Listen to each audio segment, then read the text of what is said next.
De quoi allons-nous parler dans cette vidéo? Nous allons parler de nos mécanismes. Mécanismes de défense, mécanismes d'adaptation, mécanismes de survie. C'est des stratégies qu'on a adoptées dans l'enfance, qui nous ont servi à un certain point et qui, maintenant qu'on est adulte, non seulement ne nous servent plus, mais nous nuisent énormément, jusqu'au point où on peut développer, comme je l'imagine que c'est votre cas, puisque vous regardez cette chaîne, de la douleur chronique, des symptômes chroniques. Donc, un mot dont il faut devenir de plus en plus conscient, c'est la conscience. Il faut devenir de plus en plus conscient de la conscience dans le reconditionnement de la douleur, parce que ça fait des années qu'on opère avec des mécanismes, des trucs qui vont d'eux-mêmes, sans intervention, et on les laisse faire. On est sur le pilote automatique, et il faut se réveiller et de plus en plus prendre conscience de beaucoup de choses dont on va parler dans d'autres vidéos, mais dans celui-ci, de nos mécanismes de défense, d'adaptation et de survie. Il y en a tellement, je ne peux pas tous les couvrir, donc je vais en couvrir quelques-uns qui ont fait émergence dans ma vie récemment. Donc il faut toujours rester conscient, faire attention à ces mécanismes et comprendre ce qu'ils veulent dire. Comme moi, par exemple, un gros, c'est le perfectionnisme. Quand je commence à glisser dans le perfectionnisme, il faut que des cloches sonnent de plus en plus. Moi, j'ai des cloches qui sonnent. Ah, je suis en train de glisser dans le perfectionnisme. Ding, ding, ding, ding, ding. Qu'est-ce que j'essaye de ne pas sentir? Demandez-vous toujours cette question-là. Qu'est-ce que j'essaye de ne pas sentir? Dans ce cas-ci, j'essaye de ne pas sentir mon sentiment d'insuffisance, que je ne suis pas assez. Et donc, si je fais quelque chose de parfait, je vais être assez. Évidemment, la perfection est inatteignable et même si on l'atteignait, ça ne serait jamais assez. Il faut de plus en plus se sentir en, c'est le mot-clé, sécurité. Sécurité avec le fait de ne pas être assez. Même pas besoin de se sentir comme si on est assez au début. C'est juste assez de, de remarquer, de sentir, je ne me sens pas assez. Et là, sentir ça et apprendre à notre cerveau que ce n'est pas dangereux. Ne pas se sentir assez. C'est assez. C'est assez. Un autre mécanisme que j'ai remarqué récemment, c'est ma difficulté à dire non aux gens. Comme là, il y a quelqu'un qui m'a demandé de faire quelque chose. J'avais envie de dire non, j'ai dit oui. Pourquoi est-ce que j'ai dit oui? Pour éviter un sentiment de culpabilité. Oh, j'aime pas ça la culpabilité. Hein? Je vais me sentir coupable. Je vais me sentir coupable si je dis non. Et là, il faut que j'apprenne moi aussi de plus en plus à ne pas voir ça comme dangereux.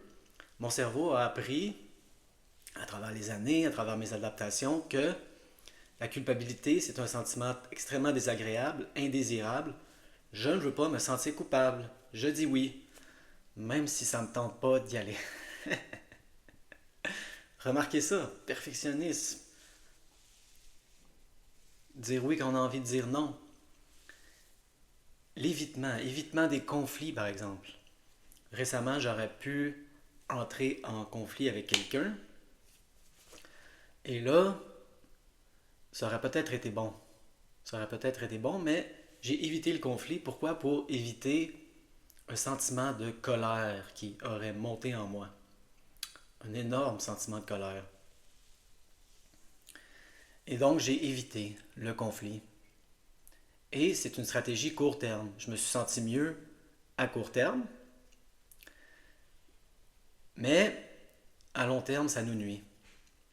On enseigne à notre cerveau que la colère est dangereuse. Et donc, c'est la même chose au niveau comportemental. Quand on veut faire une activité, mais qu'on n'y va pas parce que on pense qu'on va se faire mal, on enseigne de plus en plus à notre cerveau que c'est dangereux. Donc, c'est ça le message du vidéo. Devenir conscient de plus en plus de ces mécanismes-là. Il y en a tellement, je ne peux pas tous les nommer, mais ça fait partie de la prise de conscience. Ça. les découvrir par nous-mêmes. Et de plus en plus, je crois qu'on va aller aussi dans l'addiction, la dépendance. Remarquez à quel point vous vous étourdissez constamment avec des activités. Est-ce qu'il y a toujours quelque chose... est-ce que la télé est toujours ouverte? Est-ce que vous avez toujours un écran devant vous? Toujours une tablette? Toujours un téléphone? Toujours en train de faire des activités? Toujours en train de parler à quelqu'un? Jamais un moment à soi-même. Ça, c'est, je dirais, le mécanisme ultime. Parce que je ne pourrais même pas vous dire quelle émotion difficile vous essayez de ne pas sentir. Il y en a tellement. Et moi, pendant que j'avais la fibromyalgie, j'ai regardé énormément de télévision. J'ai binge-watché du Netflix, comme ça se pouvait plus. Des dizaines, des douzaines, des vingtaines, combien d'émissions j'ai binge-watché. Et ça, c'est un autre de mes mécanismes de défense, d'adaptation, de survie, pour ne pas sentir. C'est toujours ça la clé, la question qu'il faut se poser. Qu'est-ce que j'essaie de ne pas sentir? Contre quoi ce mécanisme de défense essaye de me défendre? Donc c'est ça, devenir de plus en plus conscient. C'est un processus, ça n'arrive pas du jour au lendemain.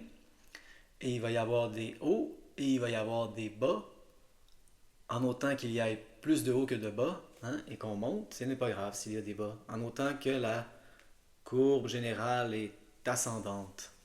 Hein, on prend de plus en plus conscience de ce qui se passe. Et ce n'est pas une question de devenir un moine zen du jour au lendemain. Oui, on peut regarder Netflix. Oui, des fois, on peut dire oui, même si on a envie de dire non pour faire plaisir à quelqu'un. Oui, des fois, on peut essayer de, sans aller vers le perfectionnisme, se dépasser un peu. Hein? C'est une question d'équilibre, de balance, ne pas sombrer dans les extrêmes. Quand moi, j'étais couché et je regardais Netflix, ça c'est trop de Netflix. Ou quand j'essaie de sortir dehors, comme j'ai fait récemment, et de faire du sport constamment, qu'est-ce que j'essaie de ne pas sentir? Toujours avoir un moment dans la journée, toujours s'assurer d'avoir un moment dans la journée où on s'assoit, où on se couche et on ne fait rien. On ne fait rien. On ressent. Et le soir aussi, c'est toujours bon le soir. La plupart des gens le font avant de se coucher. Comme ça, on s'assure qu'on a des soupapes. Hein, on a des endroits où la pression peut relâcher. Là, toutes ces choses-là peuvent ressortir et on analyse nos mécanismes. Les mécanismes vont d'eux-mêmes. Et plus on prend conscience, plus on devient une espèce de témoin de ces mécanismes-là. Et c'est ça la prise de conscience. Et c'est ça qui opère le changement. C'est ça la neuroplasticité. Il n'y a pas vraiment de neuroplasticité drastique qui peut éliminer les symptômes sans la prise de conscience, le témoin qui émerge et qui de plus en plus devient conscient des mécanismes et qui de plus en plus peut les désengager. Pourquoi? Pour sentir ce contre quoi on essaie de se défendre.